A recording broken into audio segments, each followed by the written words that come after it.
Ito ang GMA Regional TV News. Dito sa Cebu, nabiktima ng 3 kawatan ng isang negosyante. Sa kuha ng CCTV sa Cebu City, kitang binuksan ng 21 anyos na si Remark Broa ang gate para ipasok ang kanyang sasakyan.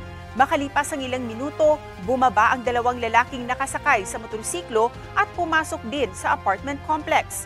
Sumunod pa ang isa nilang kasabwat. Hindi na nakunan ng video pero iginapos daw si Broa ng mga sospek at tinakpan ng tape ang bibig. Kasunod nito'y tinangay ang 2.2 milyong pisong kita niya, kasama ang mga alahas, ATM cards at iba pang dokumento. Patuloy ang paghahanap sa mga sospek.